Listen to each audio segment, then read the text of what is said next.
Au nom du Père et du Fils et du Saint-Esprit. Amen. Veni Creator Spiritus, mentes tuorum visitam, imple superna gratiam, que tu creasti pectora, qui diceris Paraclitus, altissimi donum Dei, fons vivus signis caritas, et spiritualis unctio. Je vous salue Marie, pleine de grâce. Le Seigneur est avec vous. Vous êtes bénie entre toutes les femmes, et Jésus, le fruit de vos entrailles, est béni.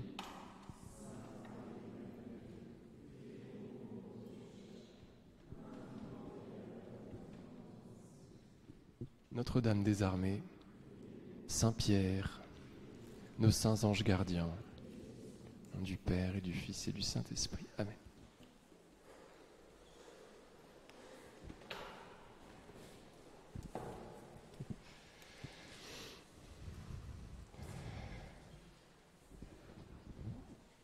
Alors, chers amis, merci de la part de Notre-Dame des Armées, de Saint-Pierre, d'être venu m'écouter parler de lui.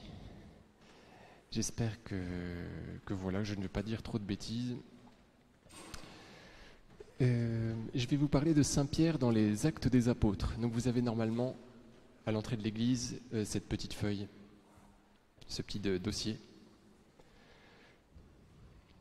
Donc dans les Actes des Apôtres, Saint-Pierre va se révéler être un homme extrêmement fort, et à partir du chapitre 12, on n'entend plus parler de lui.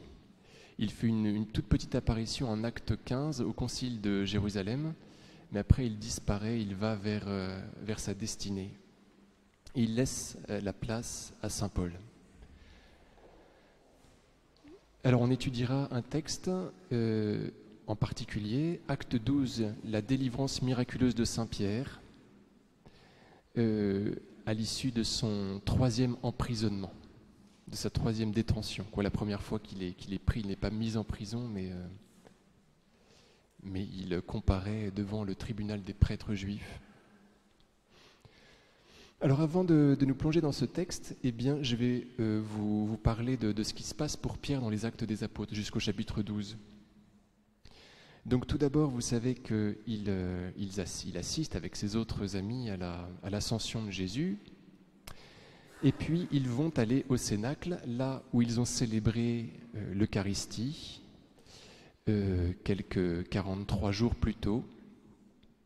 Ils vont y être en compagnie de Marie, et pendant 9 jours, ils vont attendre ce que le Seigneur Jésus leur a promis, juste avant de monter au ciel, la force d'en haut, l'Esprit Saint.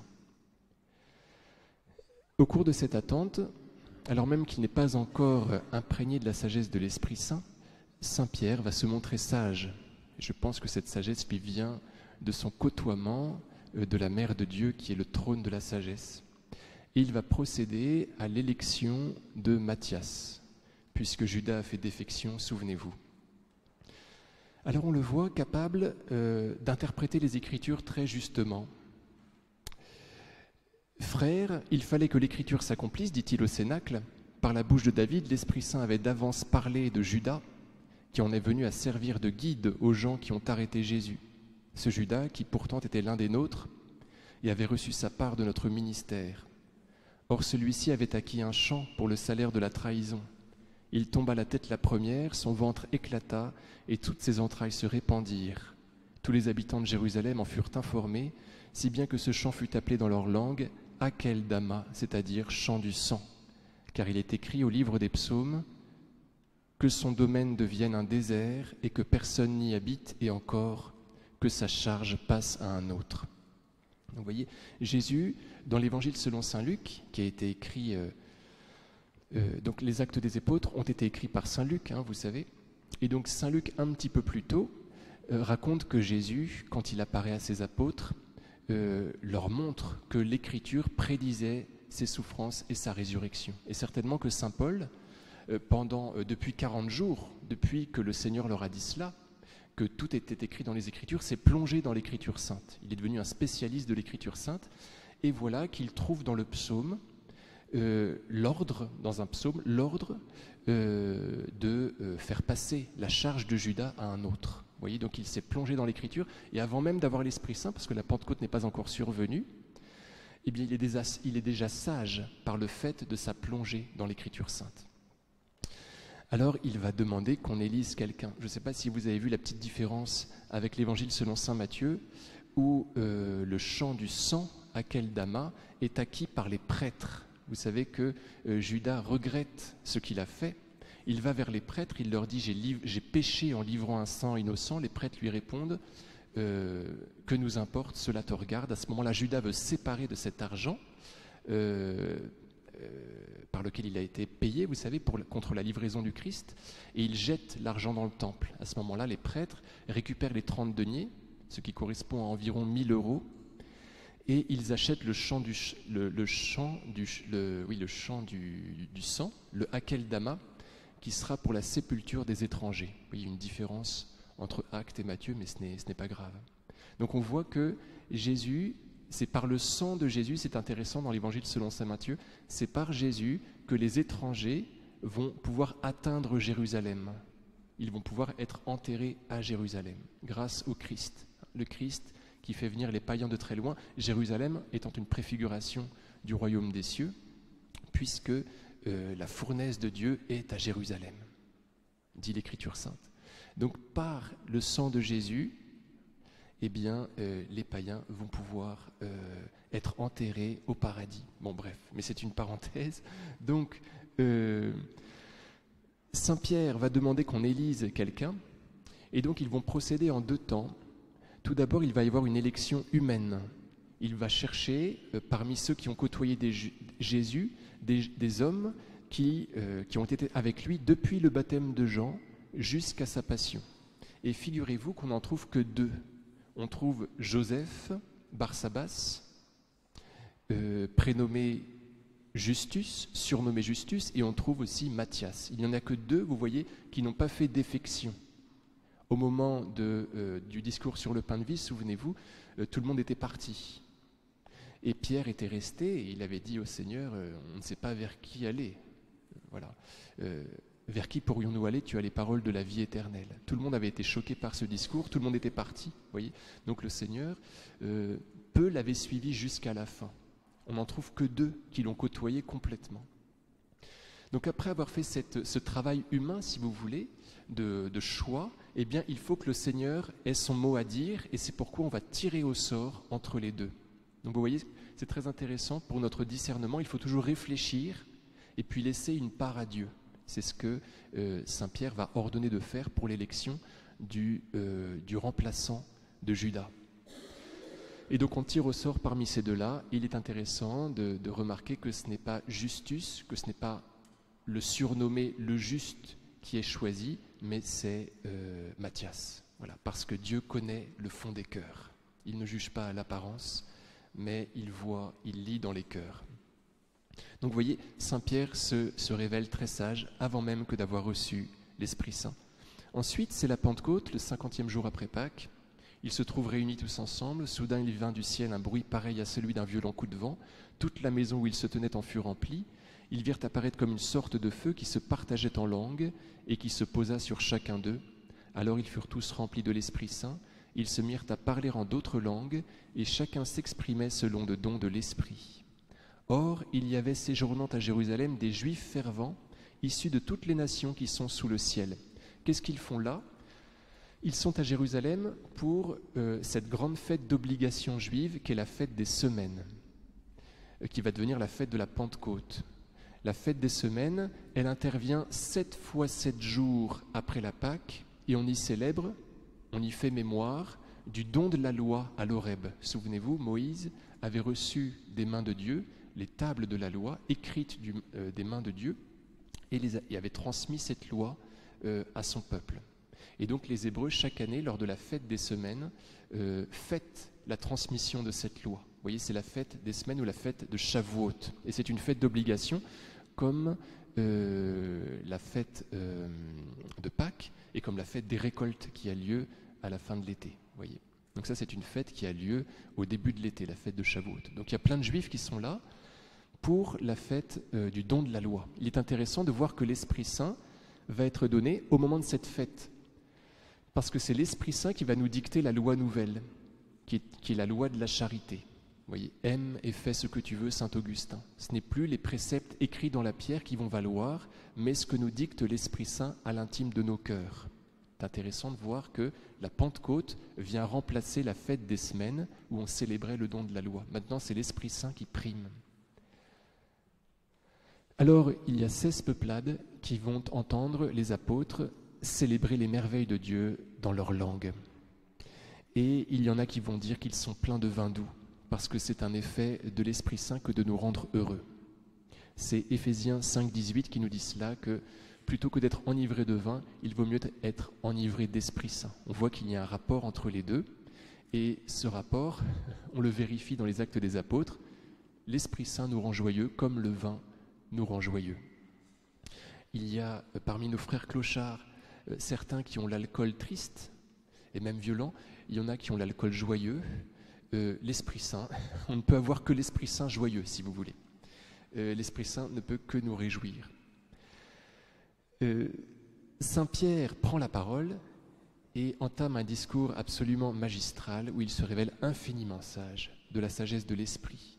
Alors, comme on l'a vu, c'est aussi lui qui a travaillé l'Écriture depuis 40 jours, mais le voilà qui est maintenant imprégné d'Esprit Saint, donc ça donne un cocktail magnifique. Et donc, il va commencer par défendre ses amis, il va dire, alors son argumentaire est assez drôle, non, ces gens-là ne sont pas ivres, comme vous le supposez, car il n'est que 9 heures du matin. Oui. Autrement dit, s'il avait été 9 heures du soir, peut-être, parce qu'on est habitué à être ivre. On est habitué à boire un petit coup. Voyez, comment est-ce qu'ils démontrent qu'ils ne peuvent pas être ivres, non pas parce qu'ils sont sobres, mais parce qu'il n'est que 9 heures du matin. Le Seigneur Jésus, vous savez, va refuser le mélange anesthésique que lui tendent ses bourreaux, d'après l'Évangile selon saint Marc, à 9 heures du matin. Et c'est certainement pour, en fait, n'être rempli que d'Esprit Saint. Le lien se fait à partir de cette indication horaire dans les Actes des Apôtres. Les apôtres reçoivent l'Esprit Saint à 9 heures du matin. Si Jésus refuse ce vin mêlé de myrrhe à 9 heures du matin, au moment où il est crucifié, d'après les évangiles synoptiques, parce que pour saint Jean c'est un peu plus tard, eh bien c'est certainement qu'il compte se débrouiller avec le seul esprit qui arrive à 9 heures du matin. 9 heures du matin, c'est l'heure de l'arrivée de l'Esprit Saint. Et en effet, pendant toute sa crucifixion, on voit le Seigneur Jésus être en lien avec son Père. Or, c'est bien l'Esprit Saint qui nous fait crier vers le Père en l'appelant Abba, Père. Donc on voit qu'il est tout imbibé d'esprit et qu'il parle selon l'esprit. Et à la fin, dans l'évangile selon saint Luc, il remet son esprit. Et dans l'évangile selon saint Jean, il transmet l'esprit. Autrement dit, il était bien avec l'esprit qu'il a dû recevoir en plus grande quantité que d'habitude à 9 heures du matin, étant donné que les apôtres reçoivent cet Esprit Saint à 9 heures du matin et que Jésus refuse l'anesthésion à 9 heures du matin. Je continue. Saint Pierre va interpréter donc les Écritures d'une façon très juste. Il va par exemple citer le psaume 109. « Tu ne peux m'abandonner à la mort ni laisser ton fidèle connaître la corruption », cite-t-il Saint Pierre devant tout le monde. Tu m'as montré le chemin de la vie, tu me rempliras d'allégresse par ta présence. Et ensuite, il explique, il dit que David a connu la corruption. Donc quand David dit « tu ne peux pas laisser ton ami voir la corruption », en fait, il ne parlait pas de lui-même, puisque son tombeau le connaît, celui de David. Autrement dit, il parlait du Messie. Vous voyez, donc on le trouve capable d'interpréter les psaumes, de les éclairer à la lumière du Messie, de démontrer qu'en fait, il parlait du Messie. Donc on trouve un Pierre infiniment sage. Voilà, je passe un petit peu. La communauté s'augmenta ce jour-là, donc il baptise tout le monde. Les gens reçoivent l'Esprit Saint. La communauté s'augmenta ce jour-là d'environ, à vous, 3000 personnes. Bravo Damien. D'environ 3000 personnes. Et ça va aller crescendo, c'est exponentiel. Alors ensuite, il va faire une gaffe en quelque sorte, il va commettre un miracle au nom de Jésus, ce qui ne va pas du tout plaire à Caïphe, voilà, qui est toujours là, celui qui a fait mourir Jésus. On est quelques jours après la mort de Jésus, ne l'oublions pas. À l'heure de la prière de l'après-midi, Pierre et Jean montaient au temple. On y amenait justement un homme qui était infirme depuis sa naissance. On l'installait chaque jour au temple à la belle porte pour demander l'aumône à ceux qui entraient.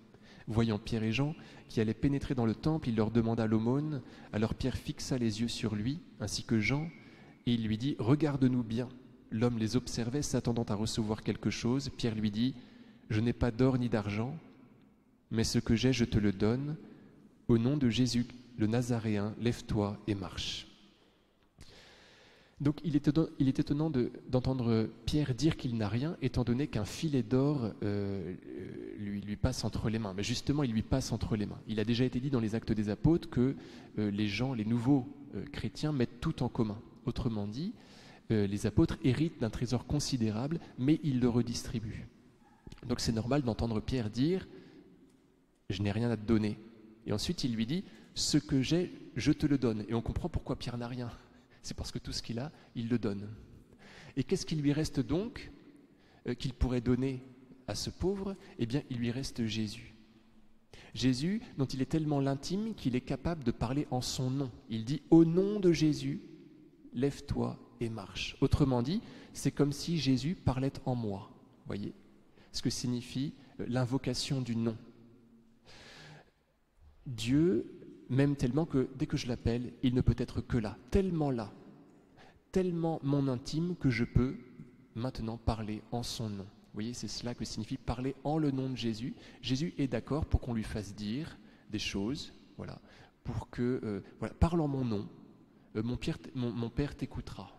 Voyez. Jésus nous demande une intimité telle que ce qu'on demande à Dieu, en fait, c'est Jésus qui le lui demande à travers nous. Donc Pierre dit, j'ai Jésus, dont je suis tellement l'intime que je peux te parler en son nom, et c'est lui qui te parle. Lève-toi et marche.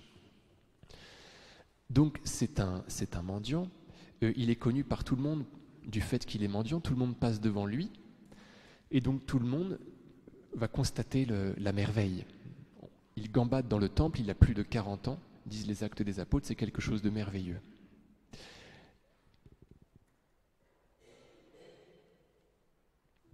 Saint Pierre en profite pour faire un petit discours. Il excuse les Juifs, il excuse la foule, qui est certainement à peu près la même que celle qui avait crié « Crucifie-le, crucifie-le ». Il l'excuse en disant qu'il sait bien que c'est par ignorance qu'ils ont tué Jésus. Donc on voit sa grande miséricorde. Et ensuite, il est appréhendé donc une première fois par Caïphe. Il y avait là Anne, le grand prêtre, Caïphe, Jean, Alexandre et tous ceux qui appartenaient aux familles de grands prêtres. Ils firent comparaître Pierre et Jean et se mirent à les interroger. Par quelle puissance, par le nom de qui avez-vous fait cette guérison ? Pierre, rempli de l'Esprit Saint, leur déclara, « Chefs du peuple et anciens, nous sommes interrogés aujourd'hui pour avoir fait du bien à un infirme. » Vous voyez, c'est un petit peu comme Jésus qui disait au chapitre 10 de l'Évangile selon saint Jean, « Pour quelle œuvre bonne voulez-vous me lapider ?» On trouve la même hardiesse, vous voyez. Et il va leur faire savoir qu'il préfère obéir à Jésus plutôt qu'à eux. Il vaut mieux obéir à Dieu plutôt qu'aux hommes. Et donc ils sont très sévèrement menacés. Mais puisque les prêtres craignent la foule, comme ce fut le cas au moment de la crucifixion du Christ, eh bien ils les laissent partir. Vous voyez, ils ne les inquiètent pas plus que cela, tout en les menaçant vertement, en leur demandant de ne pas recommencer. Les apôtres sortent un petit peu inquiets quand même, étant donné qu'ils vont demander à l'Esprit Saint de bien vouloir venir les ravigorer.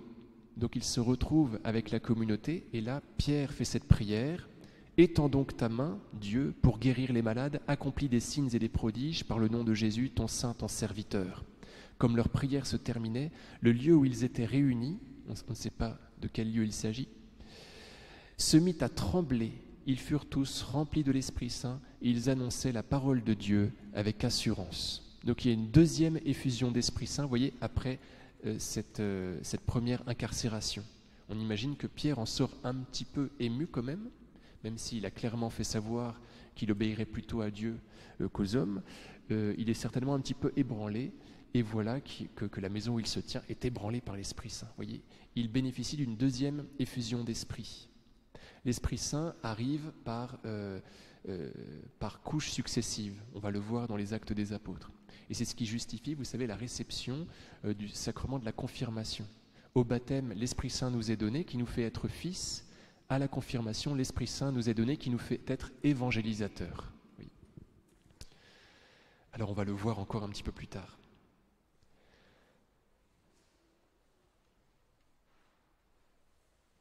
Alors, ils vont donc prêcher très vaillamment et les gens vont continuer de donner beaucoup d'argent. Ils vont être, les pauvres vont être, vous voyez, vont pouvoir manger à leur faim. Et il y a, vous connaissez cet épisode épouvantable, il faut que je me dépêche un peu, de Saphir et de Ananie. Donc, ils font croire aux apôtres que tout l'argent qu'ils leur donnent correspond à la vente d'un champ, qu'ils leur donnent tout, en fait. Et Saint Pierre va dire à Ananie, l'époux, on ne ment pas à l'Esprit Saint. Je sais très bien que tout le prix de la vente n'est pas là. Ne nous fais pas croire que tu nous donnes tout.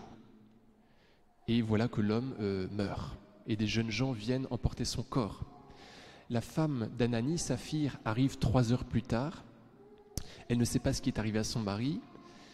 Saint Pierre lui demande, est-ce que c'est bien seulement cela que valait votre champ? Et Saphir de mentir, et Saint Pierre de lui dire, ceux qui viennent d'emporter le corps de ton mari vont venir prendre le tien. À ce moment-là, elle meurt, et une grande crainte saisit tout le peuple des croyants. Donc on voit qu'on ne peut pas embrouiller Pierre, qui dit clairement qu'il travaille par l'Esprit Saint, qu'on ne peut pas tromper l'Esprit Saint. Et j'ai oublié de vous dire quelque chose d'important. Il dit à Ananie, au moment où il le confond, tu n'étais pas obligé de tout nous donner. On te demandait juste d'être clair avec nous. Bien évidemment que tu faisais ce que tu voulais de ton argent.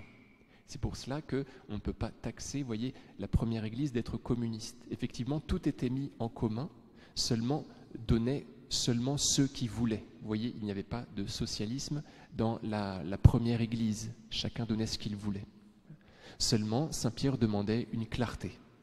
On ne pouvait pas le tromper parce qu'il travaillait avec l'Esprit Saint. Il va continuer à faire des guérisons. Il toucherait... on mettait les malades sur des lits et des brancards à l'extérieur. Ainsi, quand Pierre passerait, il toucherait l'un ou l'autre de son ombre. Son ombre, en latin, obum brabit, couvrirait les malades et les guérirait. Quelque chose d'assez impressionnant, et cela fait bien sûr penser, on retrouve le même verbe sous la même plume au moment du récit de l'Annonciation. La puissance du Très-Haut te prendra sous son ombre, dit l'archange Gabriel à la Vierge Marie. On retrouve ce verbe avec Pierre pour sujet. Autrement dit, Pierre, vous voyez, n'est pas n'importe qui. Il fait la même chose que faisait le Très-Haut pour la Vierge Marie. Et sa puissance guérit les malades. Et alors, ils vont faire tellement de guérisons que cette fois, ils vont être pris et ils vont être flagellés. Ils vont certainement subir la punition juive des 39 coups de fouet, limite que les Romains ne s'imposaient pas, le linceul révélant que le Seigneur Jésus a reçu environ 120 coups de fouet, environ 3 fois plus que ce que les Juifs s'autorisent à donner. Vous voyez, 3 fois plus 3, puisque c'est 39 coups de fouet. Donc ça fait 117, si on fait x3, plus 3. Autrement dit, Jésus souffre infiniment plus que nous. Donc, Saint Pierre reçoit cela. Il repart tout joyeux pour le fait d'avoir été jugé digne de subir des humiliations pour le nom de Jésus. C'est la fin du chapitre 5. Parce que quand on est flagellé, on est humilié, on crie et on est tout nu. Et cela correspond, l'ultime béatitude, vous savez, se vérifie à ce moment-là à l'endroit de Pierre. Heureux êtes-vous si l'on vous persécute, si l'on vous insulte et si l'on dit contre vous toutes sortes de mal, faussement, à cause de moi. Il est défendu, est-ce que vous vous souvenez par qui? Un avocat se commet, vous voyez, d'office, qui veut défendre Pierre, qui s'appelle Gamaliel. Voilà, Gamaliel. Et il dit, attention à ne pas vous retrouver contre ces gens-là. Peut-être qu'ils agissent de par Dieu. S'ils n'agissent pas de par Dieu, comme les prétendus Messies qu'étaient Teudas et Judas le Galiléen, eh bien leur action périra d'elle-même, elle s'évaporera. Par contre, si elle vient de Dieu, vous ne pourrez rien faire contre leur action, et attention à ne pas vous retrouver en guerre contre Dieu. C'est ce que disait Saint Louis d'ailleurs dans son testament à son fils. Prends soin de ne pas guerroyer le Seigneur de ses dons. Bon, ça ne voulait pas dire exactement la même chose. Et donc, ils se rallient, vous voyez, à cet avis. Les prêtres juifs, ils sont certainement impressionnés par le courage de Gamaliel, par sa logique, et ils n'acceptent de ne pas nuire plus aux apôtres, sinon plus que cela aux apôtres. Voilà, ils leur font quand même subir la flagellation. Alors, je me dépêche un petit peu. Ensuite, vous savez qu'il y a une violente persécution qui va se déchaîner contre l'Église, qui est le fait de Saul, qui n'est pas encore converti, et les gens vont aller partout, y compris Pierre, qui va aller en Samarie, et qui va y confirmer des gens. Vous voyez, on trouve cette phrase très très étonnante en Acte 8.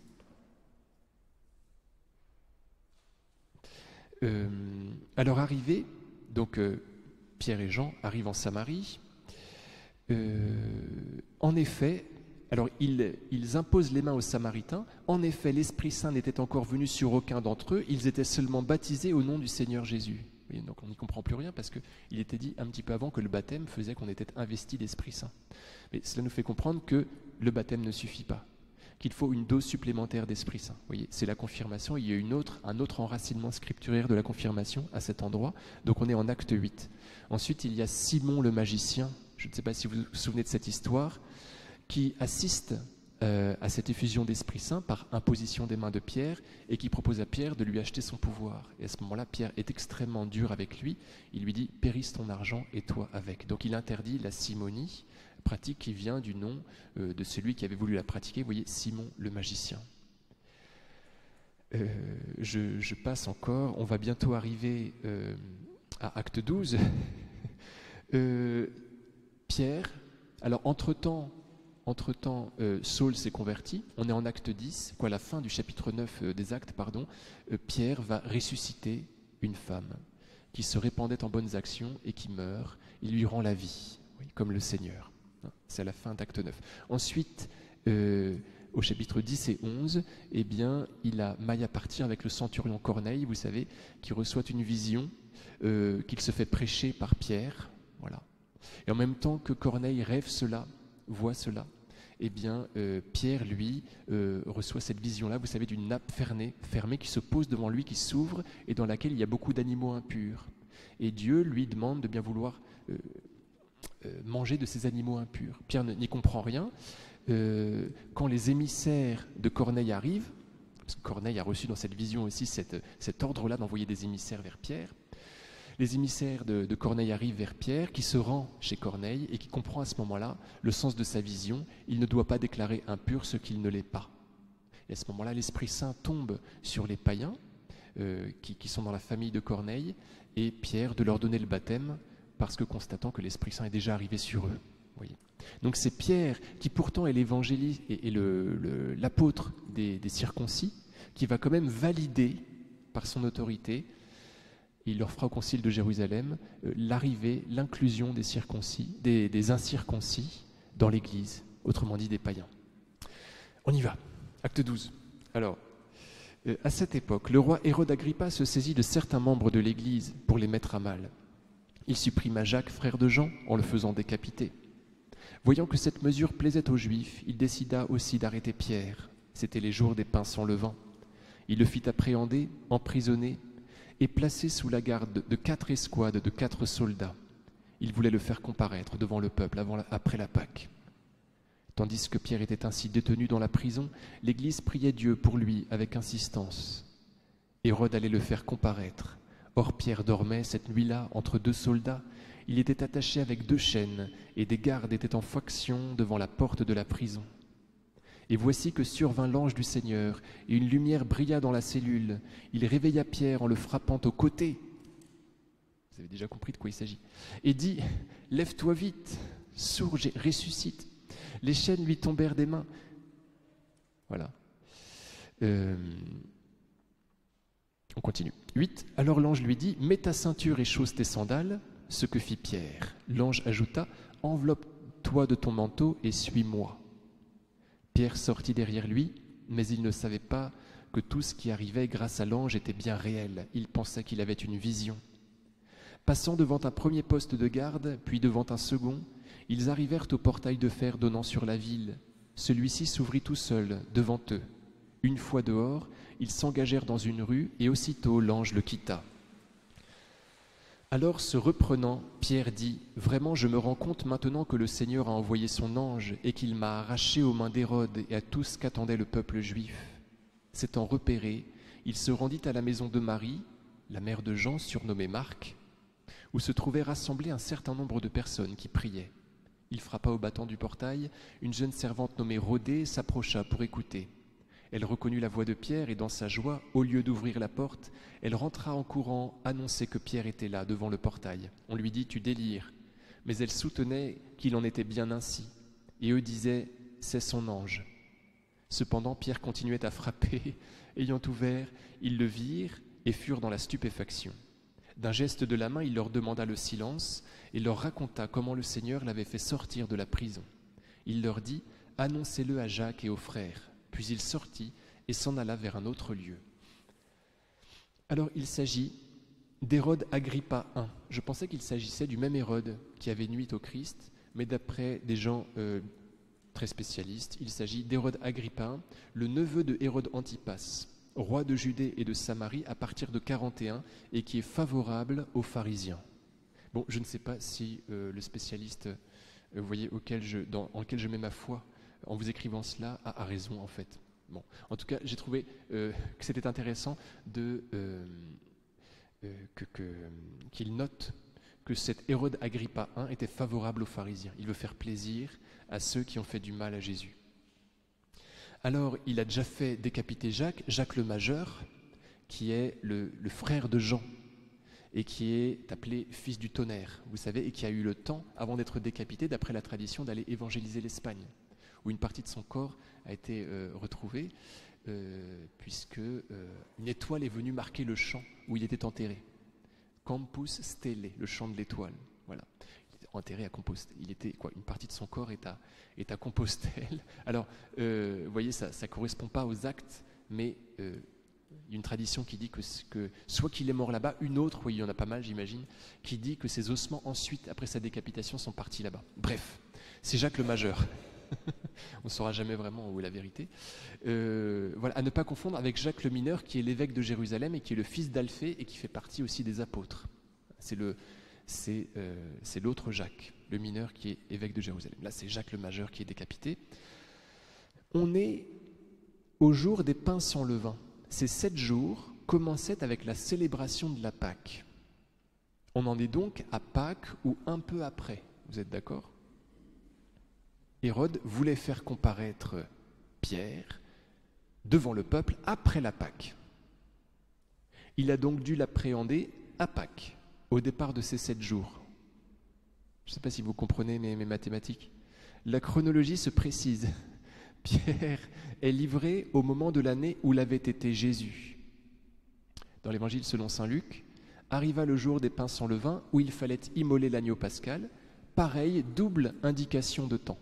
Oui, il est à la fois question de la Pâque et des pains sans levain. On n'a pas le temps de trop expliquer.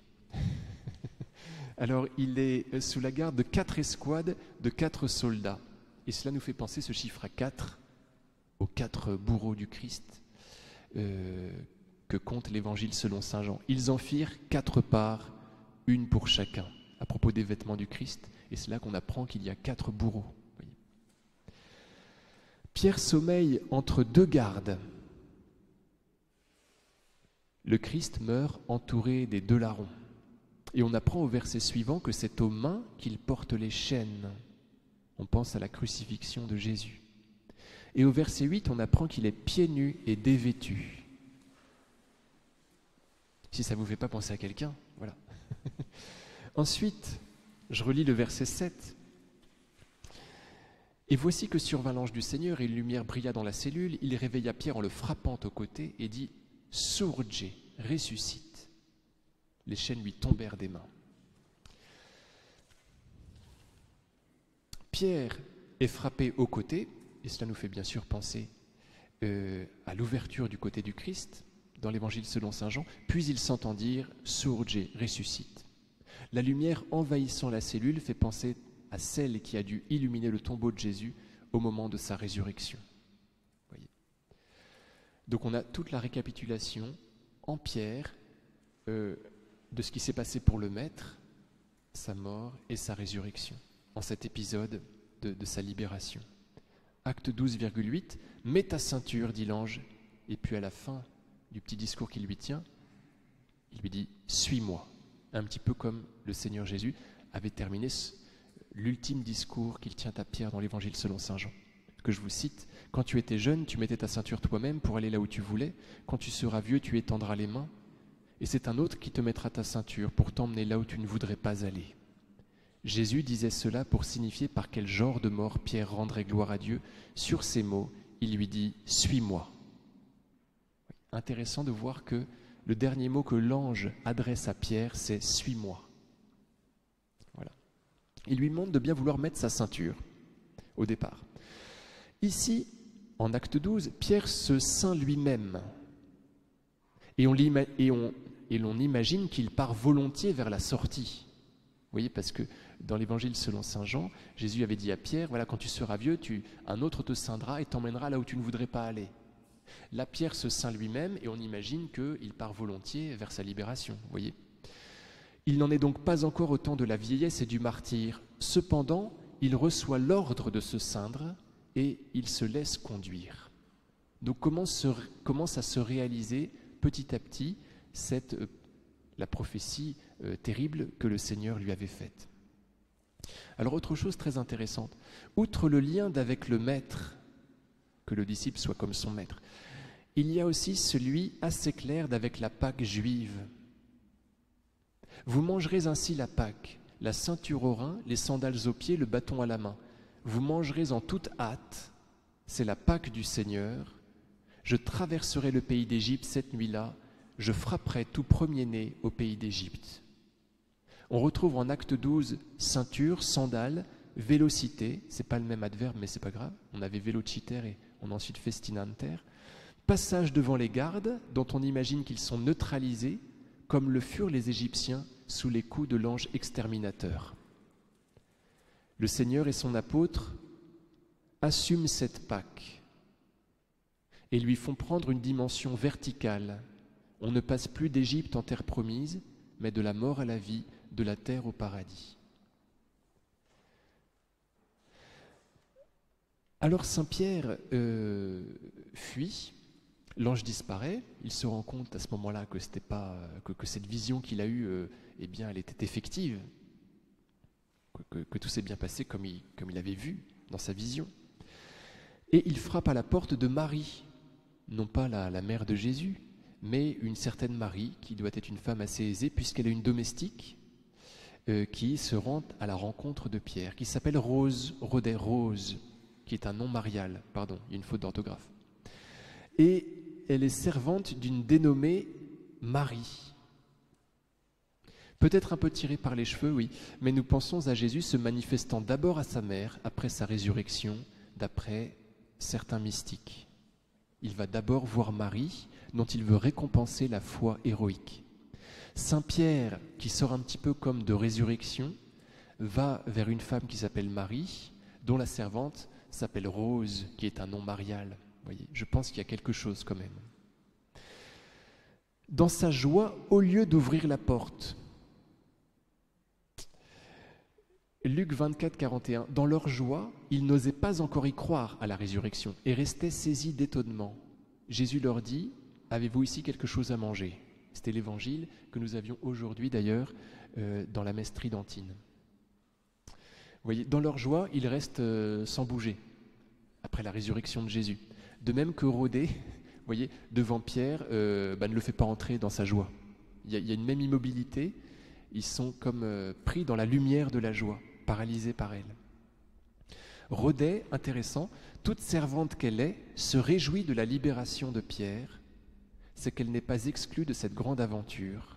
Il n'y a plus ni esclave ni homme libre. Vous voyez, elle ne participe pas à la prière, étant donné qu'elle vient ouvrir la porte.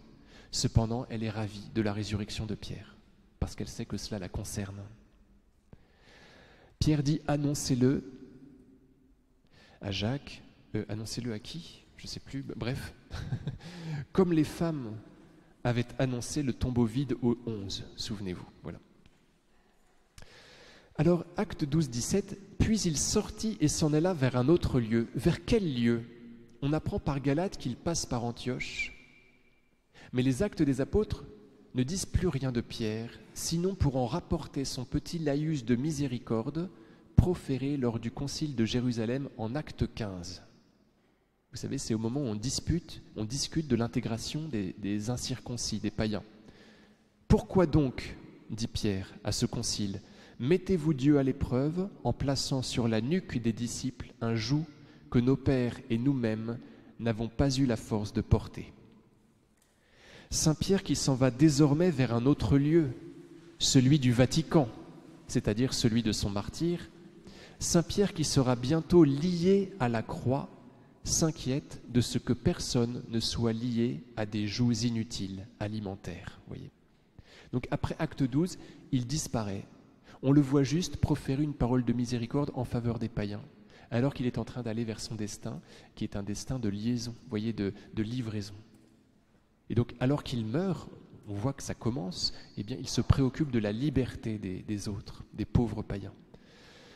Chose touchante, on sait par saint Paul, en Galates 2,11, que Pierre passera par Antioche, où il se fera fortement gronder par Paul, devant tout le monde, pour avoir cédé à la pression du regard des circoncis, et pour n'avoir finalement plus mangé qu'avec eux, reniant ainsi en quelque sorte les concessions qu'il avait prêchées au concile. Oui, donc c'est quelque chose d'assez admirable. On voit que Pierre, qui prêche une miséricorde pour les païens, qui dit que les interdits alimentaires c'est ridicule, voilà, eh bien finalement, il ne va pas oser manger avec les païens à Antioche. Quand les Juifs vont arriver, il va se sentir mal et il va cesser de manger avec les païens. Et Paul va le gronder devant tout le monde en lui disant « Mais qu'est-ce que tu fais de ton concile ? Qu'est-ce que tu fais de ce que tu as écrit ?» Voyez. Donc il est infiniment faible, vous voyez, versatile. Voilà. Il est pauvre, il est très pauvre. Alors la prochaine fois, on étudiera les lettres de Pierre et puis les fouilles de Pie XII, voilà, pour la tombe de Pierre. Mais alors, en attendant, un petit mot sur le Quo Vadis. C'est une question que l'on trouve, vous savez que c'est une question qui signifie « Où vas-tu » ? Question que l'on trouve aussi dans l'Écriture. Parce qu'on pourrait penser que ce n'est que le titre d'un vieux film très beau, vous voyez, mais c'est une question qu'on trouve dans l'Écriture à quel endroit ? À 2 endroits. « Aucun de vous ne me demande Quo Vadis » dit Jésus en Jean 16. Jésus aimerait bien qu'on s'intéresse à lui. Il est en train de partir. Vous savez qu'il accorde beaucoup d'importance à la présence, à la compagnie de ses amis. Bien plus que nous n'accordons d'importance à la compagnie de Jésus. On avait déjà entendu cette question dans la bouche de Pierre en Jean 13, 36. Pierre avait dit à Jésus « Seigneur, quo vadis ?» Et Jésus lui avait répondu « Là où je m'en vais, tu ne peux pas me suivre pour l'instant, tu me suivras plus tard. » Lui avait alors répondu Jésus. C'est comme si Jésus, 3 chapitres plus loin, en Jean 16, le relançait. « Aucun de vous ne me demande quo vadis ?» Pierre, repose-moi cette question, à présent tu le peux. L'Esprit Saint dont je te parle maintenant te donnera la force de me suivre. Vous voyez comme c'est intéressant. Donc Jésus, qui d'abord disait à Saint Pierre, « Attends, ne me pose pas tout de suite cette question, tu n'es pas capable de me suivre », 3 chapitres plus loin va dire à Saint Pierre, « Allez, c'est maintenant, tu peux la poser, cette question. » Pierre ne reposera cette question quo vadis que bien plus tard. Ce sont les actes de Pierre, évangile apocryphe, qui nous rapportent cela. Alors que Pierre, par la voie Appia, fuyait Rome en proie à la persécution, il avait rencontré le Christ marchant en sens inverse, vers Rome. Pierre lui avait alors demandé, d'après les actes de Pierre, « Quo vadis Domine ?» Jésus lui avait répondu, « Venio Romam iterum crucifigi » « Je vais à Rome pour y être crucifié une 2e fois. » Pierre retourna alors à Rome, à la place de Jésus, où il fut crucifié la tête en bas.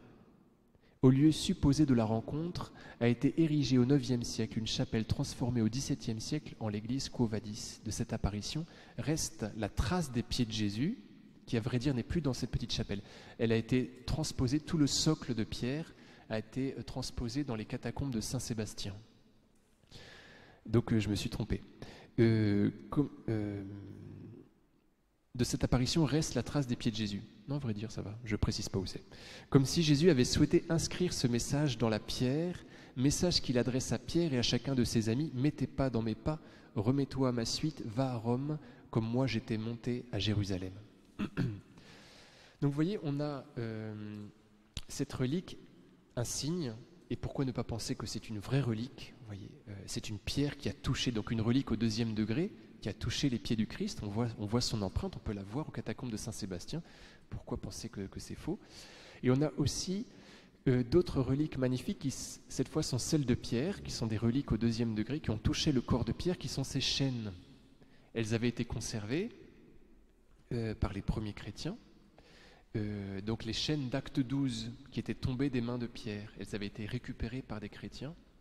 Et le Juvénal, donc l'évêque de Jérusalem, du début du 5e siècle, en avait fait l'offrande à la fille de l'impératrice Eudoxie, qui était de passage à Jérusalem, et à la mère d'Eudoxie. Et donc la maman de l'impératrice rentre à Rome et offre à sa fille Eudoxie ses chaînes. Et Eudoxie construit un reliquaire géant qui est l'église Saint-Pierre-aux-Liens, qui a 2 encablures du Colisée au nord du Colisée. Et on peut toujours voir ces chaînes.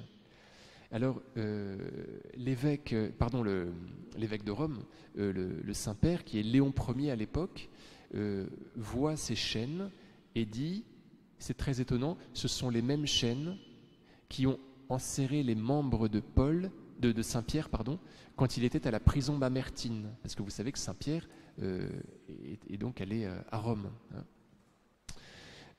où il était emprisonné, là où avait été emprisonné Vercingétorix et d'autres grands chefs de guerre.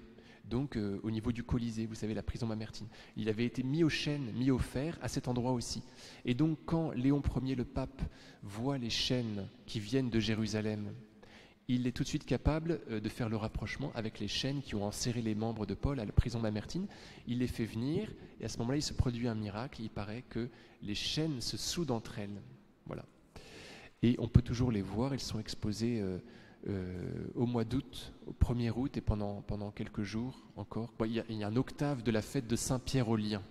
Il y a l'église qui s'appelle Saint-Pierre-aux-Liens et puis une fête de Saint-Pierre-aux-Liens. Et on peut voir ces reliques qui sont sous l'autel et on peut les voir début août et à d'autres moments dans l'année. Et il paraît que le pape a fait beaucoup de cadeaux à partir des anneaux de ces chaînes, donc il n'en reste plus beaucoup. Et puis ensuite, quand il a vu qu'il en avait de moins en moins, il a commencé à racler le fer et à offrir la limaille de fer à ceux dont il voulait se faire des amis, un petit peu comme Saint Louis, qui a offert toutes les épines, les 70 épines de la couronne d'épines pour faire des alliances avec les pays d'Europe. Voilà, chers amis, est-ce que vous avez des questions? Ou pas?